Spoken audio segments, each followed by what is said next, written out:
अनुराग अनंत की एक कविता है, दोष। जब भाषा नहीं रही होगी तो लोग झूठ नहीं बोलते होंगे। किसी तरह की भाषा न रहने पर किसी तरह का झूठ नहीं बोला जा सकता। तो झूठ यदि दोष है तो इस दोष का कारण भाषा है। तब जब परिवार नहीं रहा होगा तब पिता भी नहीं होते होंगे। जब पिता नहीं होते होंगे तो पितृसत्ता भी नहीं होगी। तो पितृसत्ता यदि दोष है तो यह परिवार का दोष है। यदि कवि कहे कि भाषा के दोष से झूठ उपजा और परिवार के दोष से पितृसत्ता, तो क्या गलत होगा। जब गिनती नहीं रही होगी तो हम गिनते नहीं होंगे। गिनती की वजह से ही हमने गिनी अपनी हार और जीत।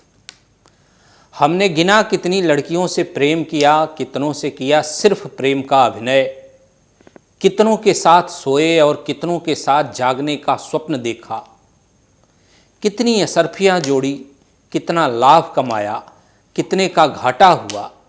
जिंदगी यदि व्यापार और संसार यदि बाजार हुआ तो इसमें गिनती का दोष है। गिनती ने मनुष्य को प्रतिशतता में देखने की सुविधा दी, सफलता को पूर्ण संख्या में। दशमलव लगाकर संभावनाएं आईं और सिर पर शून्य ढोते हुए निराशा। यदि गिनती नहीं होती तो मनुष्य संख्या नहीं होता। यदि गिनती नहीं होती तो मनुष्य संख्या नहीं होता। हादसों में मरे हुओं को हम नाम से जानते शायद। जनता को जनसंख्या नहीं कहते। गिनती नहीं होती तो हम भेड़ों में नहीं बदलते और कोई चरवाहा हमें यूं ही हाँकता नहीं। मनुष्य के भेड़ बन जाने का दोष संख्या के सिर है। धर्म नहीं होता तो ईश्वर नहीं होता, या ईश्वर नहीं होता तो धर्म की हमें ज़रूरत क्या थी। ईश्वर और धर्म ने पैदा किए स्वर्ग और नरक, पाप और पुण्य।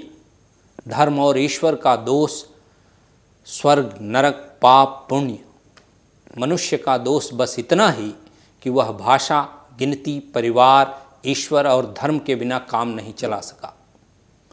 जीवन की कल्पना करते हुए उसने भाषा, परिवार, गिनती, ईश्वर और धर्म के बारे में सोचा और उसी में उलझे रहने को जीवन कहा।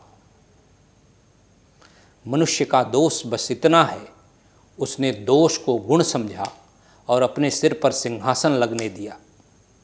दोष बैठते रहे उसके सिर पर, जैसे राजा बैठता है सिंहासन में पैर पर पैर चढ़ाए हुए, छाती फुलाए हुए, भौहें भिचकाए हुए और अपने भीतर की सहजता दबाए हुए। बहुत शुक्रिया।